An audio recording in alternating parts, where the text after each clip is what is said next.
Well, hello and welcome. Well, as we know and have heard in the media over the last sort of 5 to 6 years in particular, there has been a substantial increase in screen time and internet usage by children under 9 years of age. And we've covered a lot of this here at Kiddipedia, I guess the pros and cons of this situation.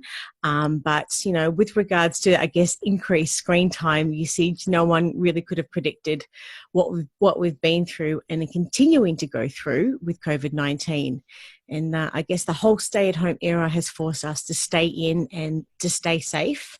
But internet usage, if anything, has really been a saviour, really in keeping us connected, where we have really been physically segregated. It's enabled children to stay educated through distant learning and to stay connected with their friends and their family and stay entertained through gaming and streaming services and all that sort of stuff. But it's also enabled another demographic with opportunities, and that being online predators. And this has really raised safety risks for millions of children around the world, especially here in Australia. So spending more time on virtual platforms can leave children vulnerable to online predators. And in general, keeping kids safe and online is not a simple task, and I guess every parent would know that. And it really takes time and effort, and therefore a number of steps are really involved. So to help navigate our way through this and our new reality, we're joined today by our special guest, Michelle Derrig, author of the highly successful Protective Behaviours picture book, Only for Me. Now, Michelle is a child protection advocate and a stay-at-home mum to 4 children aged from 5 to 15. And she's also one of our partners here at Kiddipedia. Now, Michelle's book, Only for Me, is a gentle rhyming book which teaches young children that their body is private and that they have the right to protect their privacy. And since its release in July 2016, and I bet any money, Michelle, you would think that's just flown since then, but it's now sold over 13,000 copies, which is astronomical. And they've been sold not only here in Australia, but across the globe to critical acclaim by parents, educators, teachers and child protection organisations. Thanks for joining us. How are you? I'm very well. Thanks, Rach. It's an absolute pleasure to be back here again. It's been a little while since we last chatted. I know, but here we are, and in a very different world also at the moment too. And more so than anything, I guess the concerns that we're sort of facing at the moment are a little bit more concerning, I think, given the amount of time that kids are and have been spending time in lockdown. Now, you've been an expert in this space now for many years, but I'd love to know, what changes have you really experienced, if any, I guess, but I'd love to know since we went into lockdown, now that we're on the other side of it a little bit more so, but I just want to know what sort of changes did you see during that period when we were really sort of told to sort of stay indoors? Well, sure, Rach. I mean, I think it's pretty obvious that as you said, we relied on technology to connect us with the outside world, whether that was through work, for education for our kids, but also just staying connected with each other. Particularly even something that a few months ago we would never have dreamt of in some families, to sort of Skype Nan, who might just live a few blocks away, all of a sudden became a real tool for people to stay connected with their loved ones. And so I think we as parents made different decisions than what we would have normally made had it not been for COVID. So I'll just give you a little example. I had we've tried to restrict the number of social network platforms that my older girls access. But during this time, one of my daughters came to me and said that all of her friends were staying connected on a particular platform, which we'd previously said no to.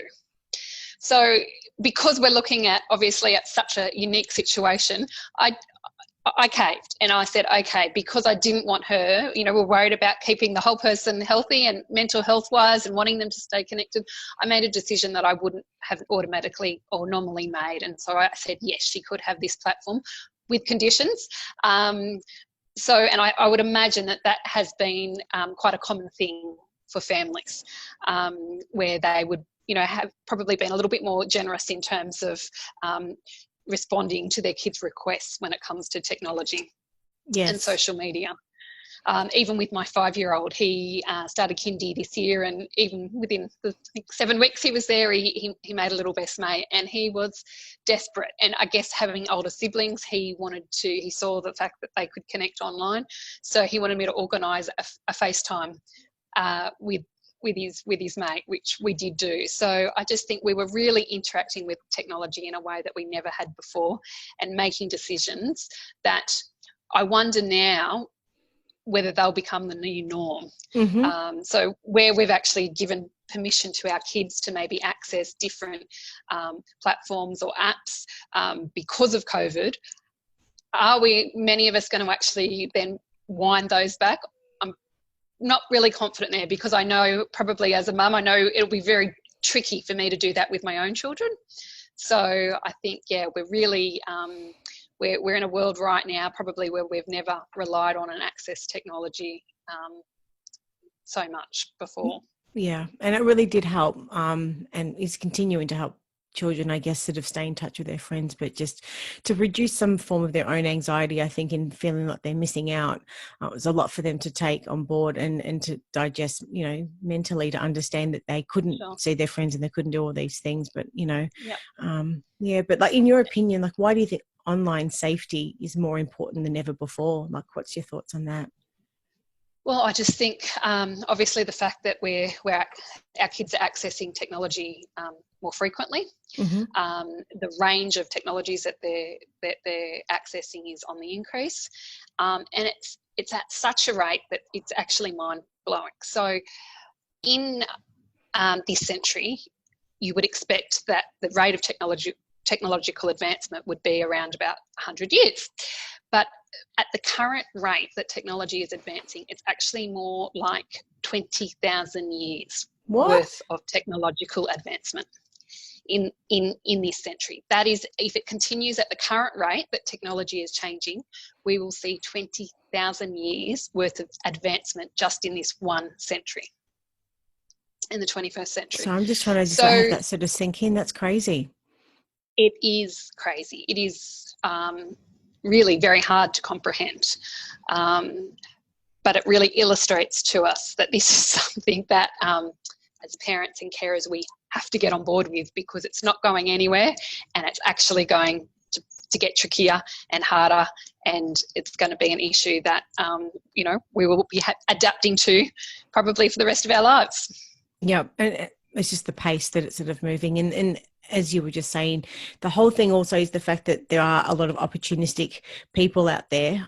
There's something I just want to bring up for a moment, really, which is the dark web, which is something and somewhere, I guess, where predators can exchange information. Now, for someone who doesn't know what the dark web actually is, can you quickly explain what it is? Yeah, so it's another layer of the web where people can exchange information without that being traced. Yeah. So it's an ideal environment for predators to actually exchange information. And what actually sort of prompted this article for me was when the major networks revealed to us that there was actually a handbook circulating the dark web that was actually, someone had specifically created it to help other predators in their efforts to target young children online during the COVID lockdown. Yeah. And, even though I'm very aware of the fact that these things exist in the work that I do, just hearing that it had been specifically designed to take advantage of vulnerable kids during a worldwide pandemic just made my blood boil. I was just so furious that they would, that they would prey on innocent children, but just that they would share this information with each other. Yeah. And actually encourage each other to use this opportunity to target kids. Yeah. So it was hearing that just made me go, you know what, this is a topic that we can't revisit often enough. Yep. because I know we've covered it. You know, I'm sure there's been lots of different articles and focusing on different things through Kiddopedia and through, you know, we often hear about it in our schools and preschools. We're often being reminded about it, but I really cannot say it strongly enough that it is, we can't revisit it too often. Yep. Because it really is a concern. Agreed. So just to elaborate a little bit further, for anyone that maybe hasn't heard of the dark web before, the dark web is a part of the internet that isn't visible to search engines and requires the use of like an anonymous browser called Tor to be accessed. And the dark internet is really used for illegal activities such as illegal trade, forums, media exchange, as you just said, media exchange for pedophiles and terrorists. So, and you know, which we'll speak about it in a moment, but the whole reason we're bringing this whole thing up is just so parents are aware that it's out there. It's obviously something that Joe Public doesn't know about, but we just need to bring it up in this type of discussion about online activity for children. And is there anything else? I mean, you mentioned that this is not the first set of handbook that would have been circulated on something like that before as well, which is pretty disappointing. Hey. Yeah. I think for the average person, that, you know, it's something that it's not even on your radar. But yeah. and it's something that I don't really particularly want to focus on. No. I think it's important that we do. The fact these predators are taking advantage of children during the pandemic is what you're alluding to. So as much as we don't want to, I think it's important, that we bring it to light. Yeah. And then we bring, I guess for me, it was as an advocate for child protection, it just awakened in me that desire to do something to counteract the fact that this handbook was circulating the dark web. So as a disclaimer, this is just more so parents are aware that it's real, it exists, and I guess to be equipped with expert information and advice to help them protect their kids at all times, really. That's the whole reason we've brought it up, hey? Absolutely, yeah. Yeah. So we published your article, the ABC to keeping our kids safe during the COVID lockdown. For someone who hasn't read the article, can you give us a little bit of an overview and tell us what inspired you to write it? Yeah, sure. So I think the whole, topic, I guess it depends maybe what generation you're in, but for me, I certainly didn't grow up with an iPhone, and I think I was out of school by the time we'd even heard of the internet. So I think for some of us, in particular as parents, it still can be really overwhelming. And I wanted to sort of break it down so that parents could really be aware of the different areas that we need to look at. So within each area, there are lots of different things that we can do. So I decided to frame it as the ABC, and that was simply just so that it's an easy reference for parents when they're thinking about this topic to think, have I covered these different areas? So could you tell us a little bit more what these ABCs are? Yeah, so for A, it's all about awareness, being aware of what your kids are up to. And I really feel for parents in this generation because it is completely new. It is not something that we, often your parenting skills are part of what has been handed down to you and the way that your parents interacted with you as a child. But this didn't exist. And so we've got no reference to go by. We're really, this is something that the only way that we can go forward is by educating ourselves about it. True. So number one, awareness. So we need to be aware of exactly what our kids are doing. What are the ways that they're accessing technology? And specifically, how do those different apps or social media networks or toys, how do they actually, how is your child interacting with those? So it's really about educating yourself as to exactly what they're doing. Okay, so once again, as a mum of 4, I know how hard that is, particularly because I have such a range of ages and the way that they're interacting with technology is very different for my 5-year-old versus my 15-year-old. Of course. But you really have to take that time out to be aware of what's going on in in your kids' technological journey, I guess. Mm. So we need to do that by having conversations with our kids. We need to, just like with Only For Me, we talk about empowering and educating our kids about body safety. Well, this is a very that element isn't really covered in the book, but this is something that we have just as much responsibility to educate our kids about. So it's about being specific once again and telling them, well, these are the sort of dangers that can exist. And of course, once again, it's in an age-appropriate way, but it's about letting them know that there are predators out there, just like we'll, warn them about stranger danger and the fact that somebody could come up to them in a park. It's exactly the same. We need to specifically tell them, well, this is what someone might do, and they might try and contact you through a game or a social media network or however they're interacting with technology, and that messaging feature is available.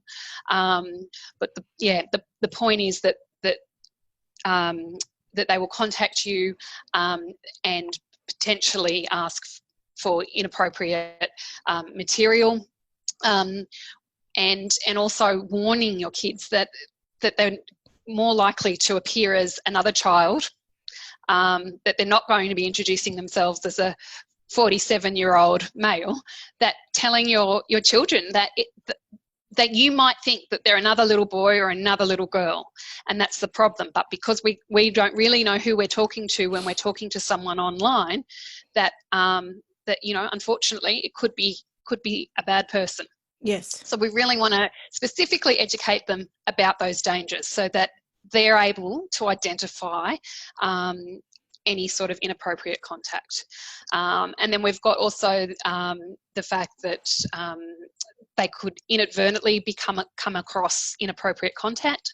So you've got the dangers of pedophiles or predators. You've got the fact that they could inadvertently come across inappropriate content where the controls aren't necessarily in place. So for instance, and I'll talk about it a little bit more a bit later, but accessing pornography, they may not necessarily have gone out to access that, and it may not be a deliberate thing, but if things pop up that they know, once again, by talking to them, seeing anyone in naked pictures or being really specific with them, particularly with your little ones, and we do cover that section of it in Only For Me, letting them know that that's not okay and you need to come and tell mum or dad or whoever their trusted person is if anything like that popped up on the computer. And I guess probably less so with our little ones, but I would imagine it's at an increasingly younger age, but we've got the cyberbullying issue as well. So we want to keep them safe from all of those things. So we need to be aware. So we need to talk to them. We need to make them aware. It's about our awareness, but it's also about theirs. Yeah. And then we have to follow through, and that's where it gets tricky with just the pace of life and all the different things that we have to worry about as parents. But you do have to monitor what your kids are doing. And I, for one, can say that there are times when I haven't done this correctly. And thank God that hasn't, as far as I know, my kids have continued to stay safe. But I certainly know that there are times where I just think, okay, I really have not been doing a good job in that area. So, I'm not here to say it's easy, because I know it's not, just because we have so many different things to worry about as parents. And it's also, I think, it's about the taking the time and effort to actually learn like their games and my 10-year-old, the different games that he loves playing. Well, what opportunities are there in those games for people to connect? Can other people message him, for instance? So you really, once again, have to educate yourself about how is your child interacting with that technology. So it's all about, that awareness. So that's kind of the way of thinking about making our kids aware and us as parents being aware. And then you move on to what I called the B's, which was boundaries. And I think, it is really tricky when you have kids that make you feel like you're the big bad parent But we have to stay strong as parents, because despite what other parents might be doing, it is really important that you set those boundaries for your child, and that you don't just go along with the tide. And in some cases, I know it's actually the truth when my kids say, but Mum, everyone else is doing this. But so it's really important to really stay strong in those moments, because I can guarantee you it's not everybody, but certainly there would be cases of other children sort of being able to, for instance, hop onto social media before the age, the specified age. I know that that's been a big one for my teenage girls. Sorry, I've just lost my train of thought. Talking about the boundaries, yeah. Thank you. Yeah, the dog's just trying to get out of the door. Okay. Someone's let him out. So it's about enforcing those boundaries, and sometimes, you know, being the tough parent, because, you know, if you just give in, then you're actually you're potentially hurting your child. In that moment, you might feel better because you're agreeing to whatever it is that they want, you know, that they're asking access to. But in the long run, you're actually being the better parent by staying strong and setting those boundaries. You say in the article, you know, set limits to their screen time, and that's fine. And I'm sure a lot of parents do that. Keep an open door policy when they're on their devices. This is something that's really important, I think, too. And better still, restrict them to common areas where you can actually monitor their screen. I think this is quite important, don't you think? So at least that way, if they are sort of speaking with the likes of Fortnite and those types of things to someone else online, that you can at least hear what they're sort of saying also. What are Absolutely. your thoughts? But I have to say, I just know that has become increasingly challenging for me. So I think, you know, that was the advice we were getting 10 years ago, when our kids may have been sitting at a big PC and you may have only had one computer for the family, where they would potentially do some of their online work. But it is becoming much harder for kids. As the access to phones and tablets. So just to give you an idea, in Australia, almost every single teenager in Australia has access to a phone or tablet. I would say in most cases it's a phone.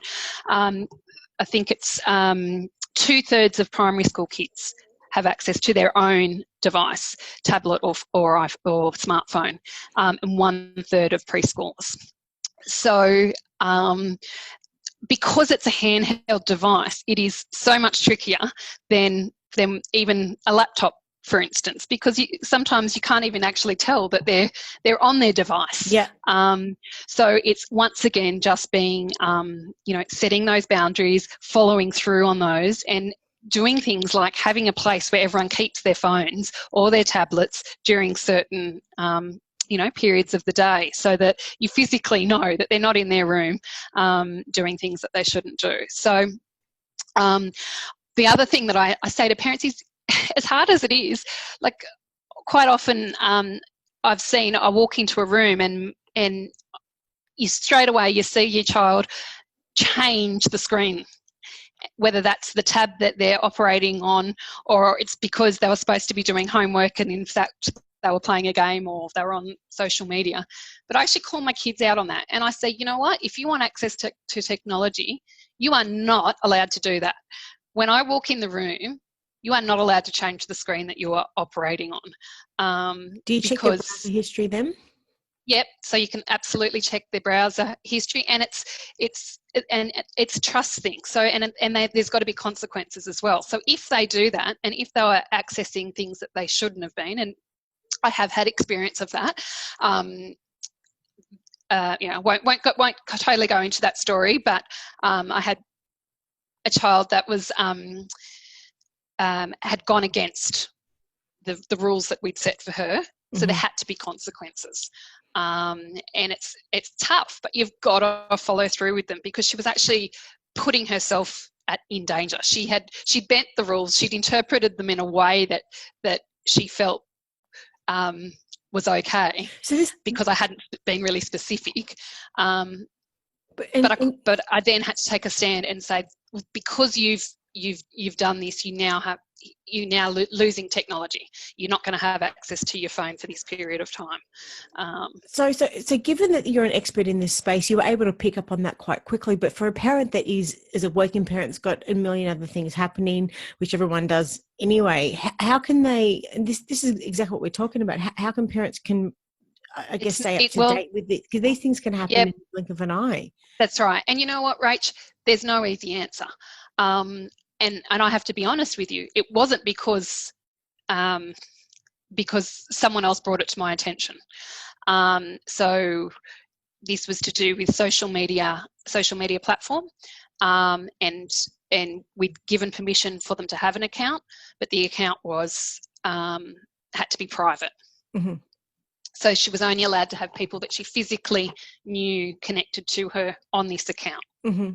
So it had to be not even, so-and-so's, friend of a friend. It had to be people that she physically knew. But she actually decided to create some other accounts. And so as far as I was aware, I could check that account that I thought that she was accessing, but I wasn't aware of these other accounts. And it was only through someone else telling me that I became aware of it. So I'm not going to sit here and say that it was because I was doing such a brilliant job, because unfortunately, if kids want to get around the rules, they can. Yeah. And they normally know more than us about how to do that and how to go about it, which probably brings me. It is, and then that just brings you back to, whenever I give a workshop on body safety and having those conversations with your kids, I finish off by talking about the importance of having just a relationship with your child where they feel connected to you, where they feel like you're available to them. And, you can only do your best, but I think, keeping that in mind as well is important. Mm-hmm. Just trying to keep open dialogue, check as much as you can, but particularly, that's, as I said, there's a whole range of different issues on this topic, particularly depending on what age your children are. And you mentioned controls as well. So ensure that So we've said A is for awareness, B is for setting those boundaries and sticking to them. And just to finish off on that, the final thing as well is, I think you've really got to demonstrate boundaries, your own personal boundaries to your child. If you're going to expect your kids to limit their time screen, in particular, there's no point. You really need to be demonstrating that as a parent. For the next 2 hours. You can't be on yours, but I can be on mine. Exactly. Yeah. And then that leads us to C, which is for controls, which is where we can actually physically change the technology, change the restrictions on there and the controls on there to help protect our kids. And I can't recommend it enough, but the eSafety website, government website, is fantastic. It has lots and lots of information on there that will help parents through show notes. Yeah, and the links on the article as well. We can if you can pop it on, that'd be great. And they've also got, so they've got it for sort of older children, but they've also got a booklet which is for early years as well. So I'll just mention that because I think, some of the issues we're talking about has been for, probably primary school and above, but there's still things that you can do in those early years. And for that age group, all you have to do is pop on the website and they will send that out to you for free, which I think is a wonderful initiative for parent or by the government for parents, because we need as much help as we can get. So in terms of the controls, so we can the eSafety website talks about, there's an article there, Taming Technology, and that's one of the links that I've got in there, and that will actually talk you through the way of the sort of controls and restrictions that you can put in place. Great. I mentioned before, particularly with social media, the fact, knowing and once again understanding how technology works, but the difference between a private account and a public account is enormous. Yes. For for our young, particularly teenagers, because one is essentially a closed group where they're protected by just the people within that group, and even then, we touched on cyberbullying before. You know, there can still be risks within that group, but when we're looking at public accounts, it is an entirely different story. So you need to become aware of what the difference is, and so just saying yes to a particular platform or technology for your child isn't enough. You actually have to acquaint yourself with the different options within that app or that game, or even that toy. One thing, as I was doing the research for this, that I'd never really thought about, and I think maybe because my children are just a little bit older, but just the number of smart toys came through, where I'd never even considered that before, where you may set up might be something robotic, or where it's controlled by the iPad, or there's all sorts of games or smart watches, or they're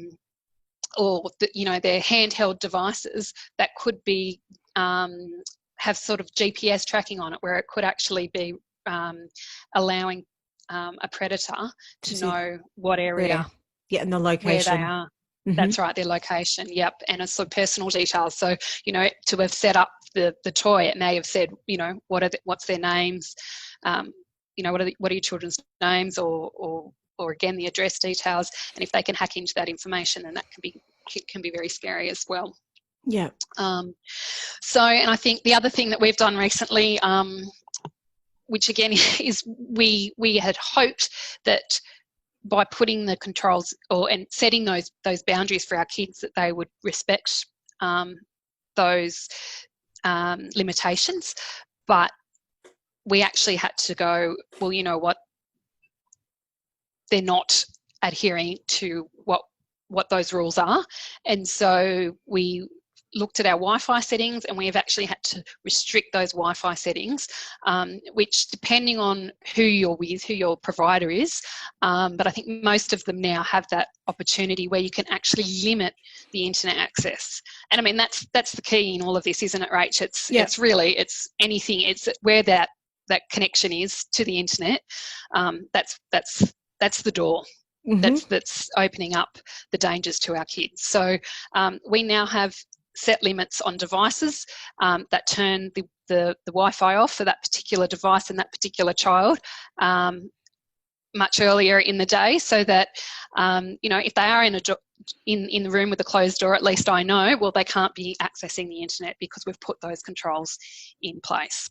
Mm-hmm.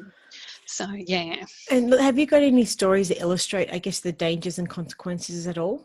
Well, you've shared sort of one with us, which is thank you for sharing that. Do you have any others at all? Yeah. Well, I think some of you may have remembered this if you've heard me speak before, just on the body safety issue. But we had that one little boy. Like, my whole journey started with hearing about these particular stories, and in this one case, we had a 7-year-old who had been touched inappropriately by the other 7-year-old, and when the mother contacted the other boy's mum, she then revealed to her friend that they had actually discovered their 7-year-old accessing pornography on his iPad several months prior. As a 7-year-old? As a 7-year-old, correct. So they hadn't put those controls in place. How would he even know to do that, though? Well, yeah, that's the thing. So I've got another example, so I'll sort of weave that into this one. We had a case, and it was several years ago now, and it was I heard about it at a school. The kids were Googling something as innocent as baby doing a poo, was what they thought would be funny. Mm-hmm. But the way that these websites are set, they are set up to target essentially new customers. And so, and also, you know, I know that often I've heard about on church websites, the pop-ups will come up where they target people who may be vulnerable. And they do this with children as well. So where there might be a particular search that might seem funny for children, when they Googled on that, there was then the option to click on something else, and one thing led to another. And from that innocent search, they were then led on to inappropriate material. And that's Which is the predator essentially what happened with this. The whole time, wasn't it? That's right. That's right. So with that 7-year-old, obviously the controls weren't in place and the awareness wasn't there. So the parents, weren't monitoring him. And the scary part was that it was over a period of weeks that he was accessing this material. But even at 7, the way that inappropriate material works is essentially it ups the ante each time. And so in that time, he had essentially, they said, almost become addicted to what he was viewing. And this is at 7. And obviously those parents did everything they could at that time to then obviously ensure that he couldn't access that material, but they weren't aware that he was acting out because of what he'd been exposed to. And he was then putting other kids at risk. So that's just one example. And I mentioned before about the dangers of the private versus public accounts with social media. I had a personal friend who shared this story with me, and I'm sure they won't mind me telling you, because it is, I think it's so important when we hear about these things actually happening in real life. I think they put a whole new meaning on things. And their teenage daughter had been on a social media network, I think it was Instagram, and again, the agreement had been that it would be a private account. And she had decided to, and against her parents' wishes, had changed it to a public account. Now, I think when they looked back on it, had only been maybe, it was got a number, 2 months at the most. It was like 8 weeks, 2 months. And even in that time, that was enough time for someone to come along and start grooming her. So when I heard that, just the fact that within that short period of time of going from a private account to a public account, that she actually had a really horrendous experience of being groomed. Now, she recognised the behaviour as inappropriate, and we're talking about a 13-year-old, but she knew that she changed the account when she shouldn't have. So she didn't alert her parents to the fact of what was going on. And while she was, she wasn't encouraging what was happening, but because she was responding to this person who was being extremely forthright in the way that they were talking to her, they certainly weren't hiding what they were about. Just the fact that she was trying to deal with it on her own and say, don't contact me, you're a weirdo, you're a dirty old man, why are you telling me these things? That was enough to encourage him. And so it was only when her mother picked up her phone and saw a message that she wouldn't even repeat to me, Rach, and she knows what I do for a living. Yeah. And so, people are often, will come and share with me their experiences because they know that I am someone that they can talk to me about it. Yes. But the friend said to me, I cannot repeat to you, Michelle, the words that he was saying to my daughter. It was that horrendous. So that was a really good wake-up call for me as well. But the child knew that she was doing the wrong thing the whole time, and which has really sort of sparked it at the end, at the start, by the sounds of things, because she didn't admit to her parents. Well, she wanted she wanted the public account, and it all comes back down to peer pressure and these influencers that they will see on Instagram that have so many 100,000 followers, and it's quite amazing. They can be another 14-year-old girl or boy who have suddenly done something that has made them a superstar, made them an influencer on Instagram, and they've got all these followers. And so, that's kind of like a sense the of new power that they have, people, or whatever. Yeah, and to aspire to those. So there's a whole lot of peer pressure as well in the way that you our young people interact on social media. So I think, you know, that was probably the reason why she switched her account. And, you know, it's all about the number of likes and, you know, posting those videos or those photos and Or the wanting that dopamine, everything validation. else that it gives you. Yeah. Yeah. Yeah. So, yeah. So, yeah, they're just a few examples of pretty much all of those people that I've mentioned, except for that first story, but it was a friend of a friend. They're all people that I know within my circle of friends, essentially. And as a parent, it must have been so alarming for her to find that on her daughter's phone then. So, I mean, how do you even sort of navigate your way out of that situation then? Yeah. She, one mistake she did make, well, it's not necessarily a mistake, but she contacted straight away the social platform and told them what was going on, and so they removed that profile immediately. They blocked him and cancelled his account. But at the time I said to her, if she'd gone to the police first, they may have advised her differently. And it's whether or not as a parent you want to go down that track. But there's also the opportunity for them to follow through with that particular predator. So does it really start with having a conversation with your children to let them know that these things are out there and that they can happen? So God forbid that they were to do something like this without a parent knowing, at least that they would then be aware and know, well, this is wrong and I should stop doing this immediately. Like, I'm just, you know, going back to what we were saying at the start of the chat. Yeah, that's right, which is awareness for them and awareness for us, and having those conversations.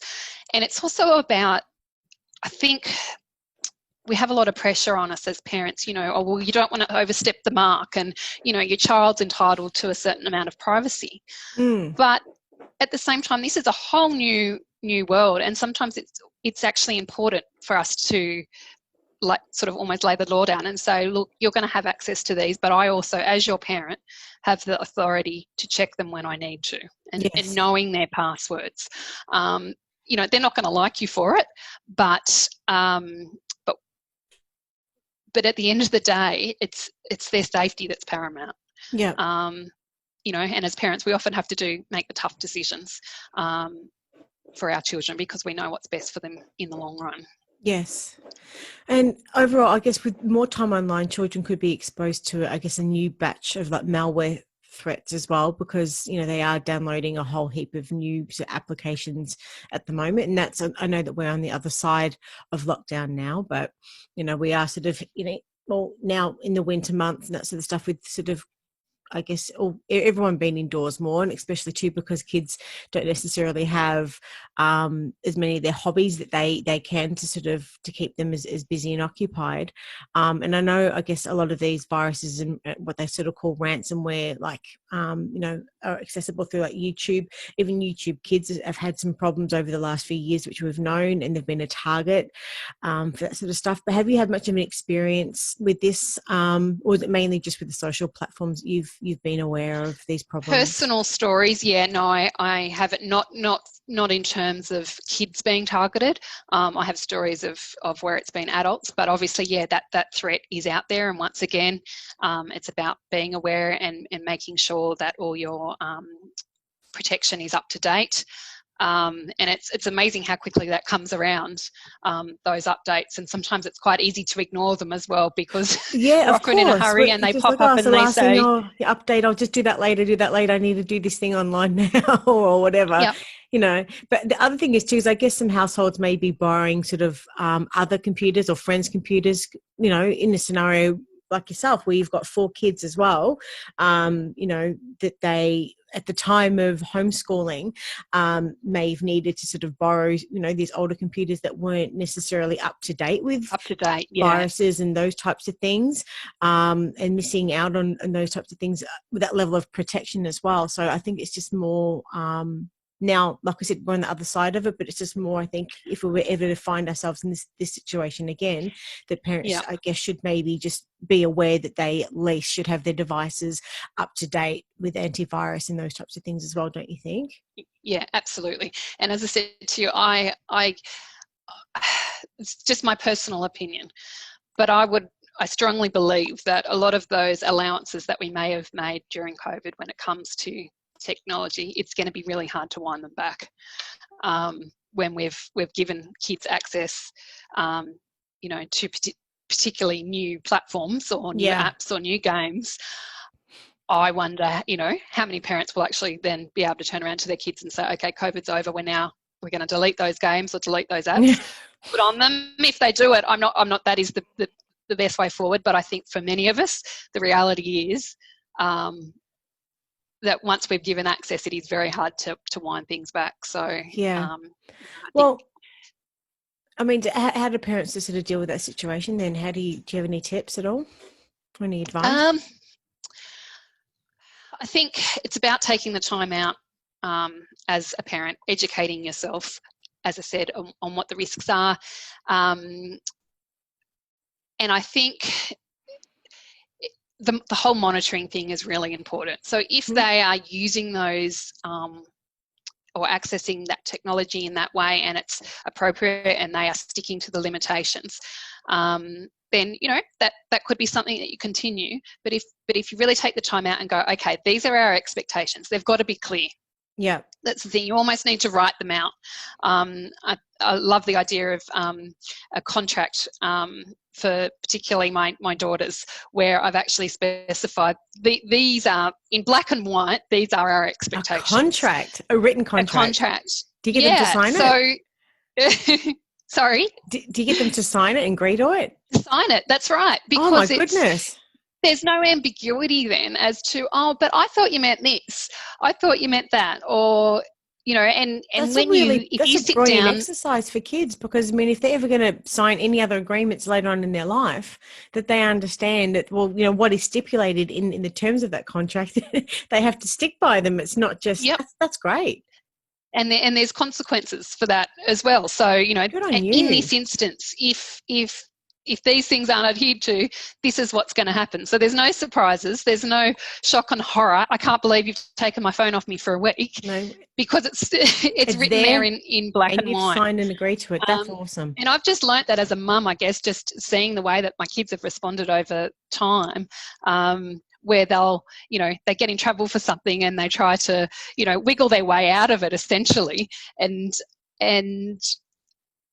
quite often you don't realise that you're being manipulated as a parent until you went, hang on, no, that's wrong. I should have stayed strong on that point. So what age did you sort of implement that with your kids? How old were they? It's really teenagers. So, coming into year 7, so into those high school years. But I think you could do it earlier, and it just probably depends on, for me, I guess, the child. So, and again, nowadays kids are accessing technology so much more than what my girls were.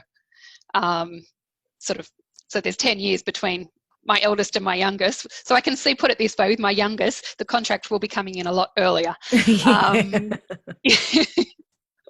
fantastic. I love that. But just to have really, and you know what else you can get them to do is to participate in that. So for them also in the creation of the contract, in the creation of it. Nice. So it's not just about collaborative, exactly. It's not just about you setting the rules. You can say to them, well, what other expectations do you think are fair? And it's a really good idea if you do it before you grant access to whatever it is. So with the whole mobile phone, smartphone, this was one of the things that we did before they got the phone. Yeah.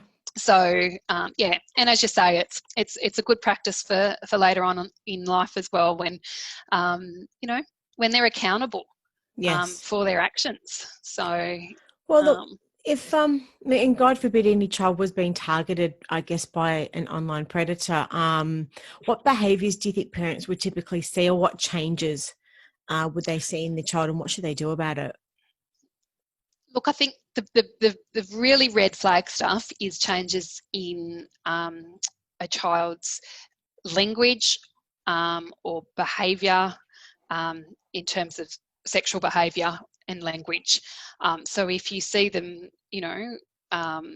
hear them saying things or see them doing things that are not normal for your child, then that can be quite a big red flag that something's changed for them and they've been exposed to something that perhaps that they shouldn't have.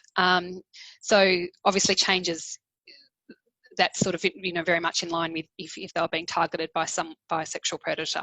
But then also just changes. Once I always say to people, it's about knowing your child, what's normal for your child, but it's just in terms of their anxiety levels and what's normal for them in terms of you know, their moods and their sleep patterns.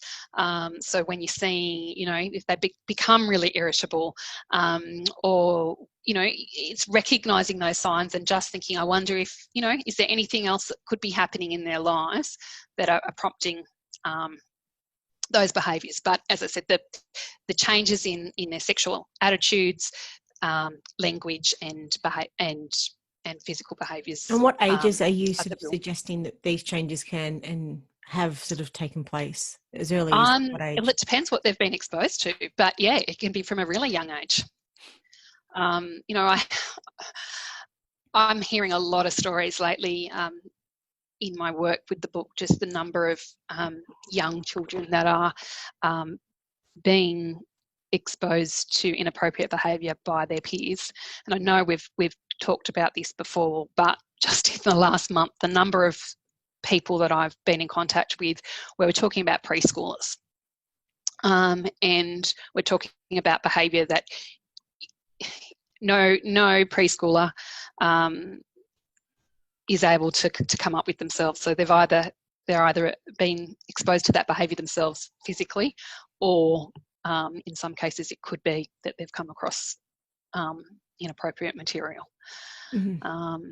So yeah, it can be from a very young age, which is just horrendous.